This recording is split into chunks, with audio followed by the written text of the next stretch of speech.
Hello friends, story education में आपका स्वागत है। और देखिए दोस्तों, आज हम लेके आए हैं सीटेट 2019 के लिए ईवीएस यानी पर्यावरण अध्ययन से 30 इम्पोर्टेंट क्वेश्चन। तो देखिए दोस्तों, ये हमारी पार्ट 3 सीरीज है। तो चलिए शुरू करते हैं। तो पहला प्रश्न है यहाँ पे, किसी जल क्षेत्र में बीओडी की अधिकता संकेत देती है कि उसका जल, तो यहाँ पे देखिए कि खनिज प्राप्त कर रहा है या फिर गैस प्राप्त कर रहा है, सीवेज से प्रदूषित हो रहा है या फिर एट्रोफिक।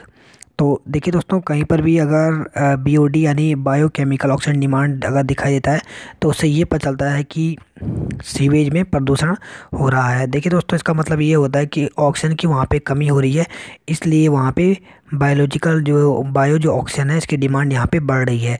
तो जब अगर कोई वाटर, अगर आप कहीं बात करें, अगर हम कोई वाटर है और चाहे वो पॉन्ड है, तालाब है या फिर कोई नदी है, तो वहाँ पर अगर जल में प्रदूषण होता है तो वहाँ पे ऑक्सीजन की कमी हो जाती है। और ऑक्सीजन की जब कमी होती है यानी बीओडी की जब यहाँ पे अधिकता दिखाई देती है, यानी आवश्यकता, बायोकेमिकल ऑक्सीजन डिमांड की जब आवश्यकता दिखाई देती है, तो वहाँ पर जो जलीय जीव जंतु हैं वो मरने लगते हैं। तो इससे ये पता लगता है कि वहाँ पे सीवेज से क्या हो रहा है, प्रदूषण हो रहा है। तो इसलिए यहाँ पे जो थर्ड ऑप्शन दिया गया है वो यहाँ पे सही दिया गया है। नेक्स्ट क्वेश्चन यहाँ पे, अम्लीय जल का प्रभाव है।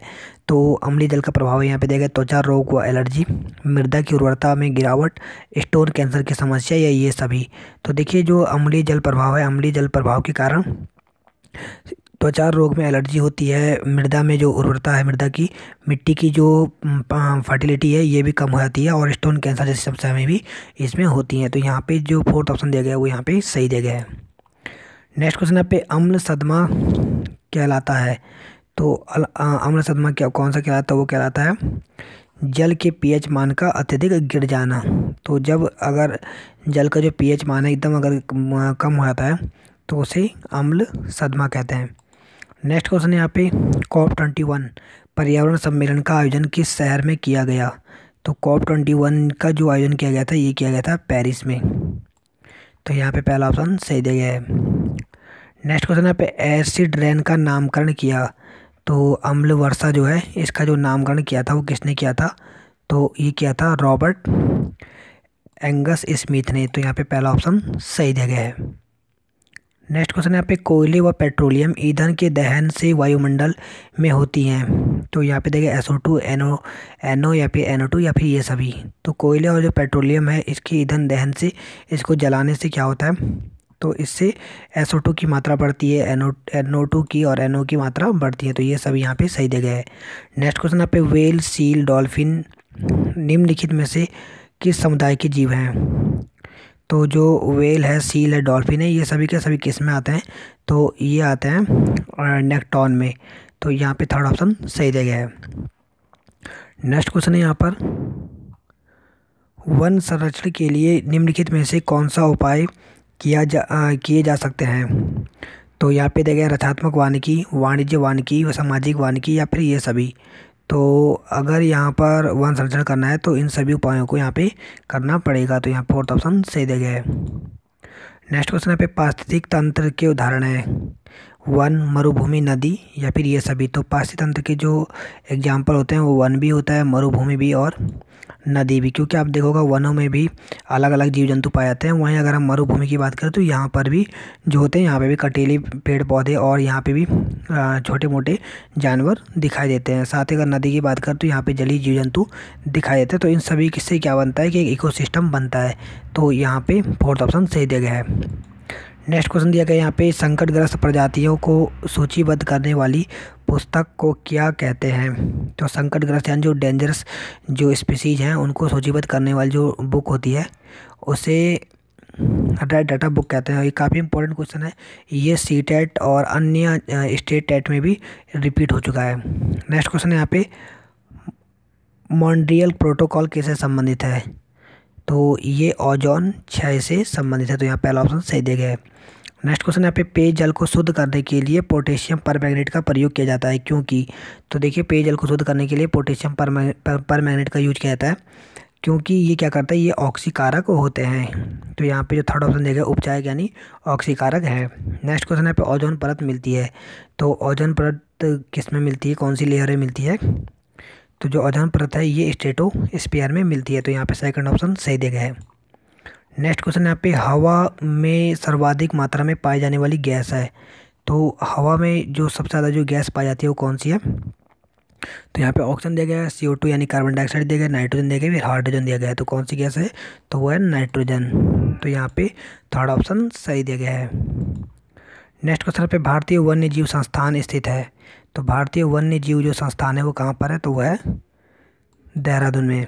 नेक्स्ट क्वेश्चन यहाँ पे भारत में अधिकांश वन्य जीव संरक्षित क्षेत्र घिरे हुए हैं। तो ये किससे घिरे हुए हैं? तो यहाँ पे देखा घने जंगलों से, नदियों एवं झीलों से, मानवीय बस्तियों से, या फिर पर्वत एवं पहाड़ियों से। तो ये किससे घिरे हुए हैं? तो ये घिरे हैं मानवीय बस्तियों से। तो थर्ड ऑप्शन सही दिया गया है। नेक्स्ट क्वेश्चन यहाँ पे राष्ट्रीय पर्यावरण अभियांत्रिकी संस्थान स्थित है। तो ये कहाँ पर है? तो ये है नागपुर में। तो यहाँ पे थर्ड ऑप्शन सही दिया गया है। नेक्स्ट क्वेश्चन यहाँ पे हवा में से कौन सा कारक वन्य जीवों को संकट में डालते हैं? तो यहाँ पे देखिए पर्यावरण प्रदूषण, वन विभाग, शहरीकरण, या फिर ये सभी। तो यहाँ पे जो फोर्थ ऑप्शन दिया गया ये सभी कारण जो है वो वन्य जीवों को संकट में डालते हैं। नेक्स्ट क्वेश्चन यहाँ पे जैव विविधता के दृष्टिकोण से कौन सागरीय पारिस्थितिक तंत्र सबसे महत्वपूर्ण है? तो यहाँ पे देखिए प्रवाल भित्ति पारिस्थितिक तंत्र, या फिर सागरीय तल क्षेत्र, अप्रकाशित मंडल, या इनमें से कोई नहीं। तो कौन सा होगा इसमें? तो इसमें होगा यहाँ पे प्रवाल भित्ति पारिस्थितिक तंत्र। तो यहाँ पे पहला ऑप्शन सही दिया गया है। नेक्स्ट क्वेश्चन है यहाँ पर जल प्रदूषण नियंत्रण एवं निराकरण अधिनियम पारित किया गया। तो ये कब किया गया? तो ये किया गया था 1978 में। तो यहाँ पे सेकंड जो ऑप्शन दिया गया है वो यहाँ पे सही दिया गया है। नेक्स्ट यहाँ पे पर्यावरण आपदा का उदाहरण है। तो पर्यावरण आपदा का उदाहरण कौन सा है? तो वो है यहाँ पे निर्वनीकरण, पर्यावरणीय प्रदूषण और मरुस्थलीकरण। तो ये सभी के सभी जो है ये पर्यावरण आपदा कहलाते हैं। तो यहाँ पे फोर्थ ऑप्शन सही दिया गया है। नेक्स्ट क्वेश्चन यहाँ पे भारत के किस राज्य में उसके क्षेत्रफल का अधिकतम प्रतिशत राष्ट्रीय उद्यानों के अंतर्गत है? वह है, तो सबसे ज़्यादा किस में है? तो वो है यहाँ पे सिक्किम में। तो यहाँ पे थर्ड ऑप्शन सही दिया गया है। अब नेक्स्ट यहाँ पे सूची को मिलान करना है। इधर अभ्यारण्य दिए गए हैं और इधर दिया गया है कि कहाँ पर ये अभ्यारण्य मौजूद है। तो चलिए इसके बारे में हम देखते हैं। तो देखिए यहाँ पे हम बात करते हैं सबसे पहले बांदीपुर अभ्यारण्य। तो जो बांदीपुर अभ्यारण्य है ये कर्नाटक में है। इसके अलावा हम बात करें यहाँ पे दाचीगम अभ्यारण्य। तो दाचीगम जो अभ्यारण्य है वो कहाँ पर है? तो वो है कश्मीर में। मानस अभ्यारण्य की बात करते हैं तो मानस जो अभ्यारण्य है ये है असम में। और पेरियार जो अभ्यारण्य है वो कहाँ पर है? तो वो है केरल में। तो इस प्रकार से अगर आप देखते हैं तो यहाँ पे जो सेकंड वाला ऑप्शन दिया गया है ये यहाँ पर सही दिया गया है।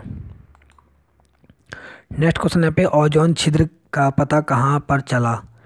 तो ओजोन जो छिद्र है इसका पता आपने को पता होना चाहिए कहाँ पे चला। तो ये चला है अंटार्कटिका पर। तो यहाँ पे पहला जो ऑप्शन दिया गया है वो यहाँ पे सही दिया गया है। नेक्स्ट क्वेश्चन यहाँ पे ओजोन छिद्र का पता वैज्ञानिकों को कब चला? तो ये काफ़ी इंपॉर्टेंट क्वेश्चन है।